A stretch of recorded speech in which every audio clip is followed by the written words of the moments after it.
ছাত্র জনতার অভ্যুত্থানে ৫ আগস্ট ক্ষমতা ছেড়ে ভারতে পালিয়ে যান সাবেক প্রধানমন্ত্রী শেখ হাসিনা। ১৫ বছরেরও বেশি সময় ধরে চলা আওয়ামী লীগ সরকারের পতনের পর এবার একে একে সামনে আসছে তৎকালীন এমপি মন্ত্রীদের দুর্নীতির অভিযোগ।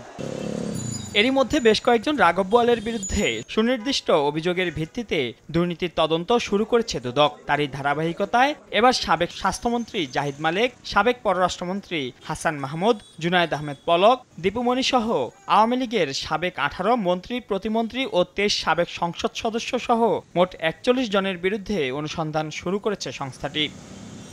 শুধু মন্ত্রী এমপি নন, দুদকের অনুসন্ধান ও তদন্তের তালিকায় রয়েছে আওয়ামী সরকার ঘনিষ্ঠ প্রশাসনিক কর্মকর্তারাও। দুদকের তথ্যমতে ঢাকা মহানগর গোয়েন্দা পুলিশের সাবেক প্রধান হারুনুর রশিদের বিরুদ্ধে কোটি কোটি টাকার অবৈধ সম্পদ অর্জনের অভিযোগ অনুসন্ধানে মাঠে নেমেছে সংস্থাটি। সংস্থাটির উপপরিচালক জয়নাল আবেদিনের নেতৃত্বে ৩ সদস্যের একটি কমিটি গঠন করা হয়েছে। বিগত সরকারের সময় প্রভাবশালী এই পুলিশ কর্তার রাজধানীতে ২ ডজন বাড়ি, অর্ধশতাধিক ফ্ল্যাট ও প্লট রয়েছে বলে অভিযোগ রয়েছে। অর্ধেক পাউডারে দ্বিগুণ উজ্জ্বলতা, নতুন রিন অ্যাডভান্সড অর্ধেক পাউডারে দ্বিগুণ উজ্জ্বলতা।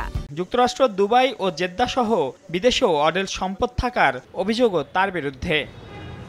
এদিকে প্রায় ৩ বছর ধরে ঝুলে থাকা শিল্পকলা একাডেমির সাবেক মহাপরিচালক লিয়াকত আলী লাকীর বিরুদ্ধে দুদকের অনুসন্ধান গতি পেয়েছে। তার অবৈধ সম্পদের খোঁজে বিভিন্ন দফতরে চিঠি দিয়েছে সংস্থাটি। মাইনুল আহসান, সময় সংবাদ, ঢাকা।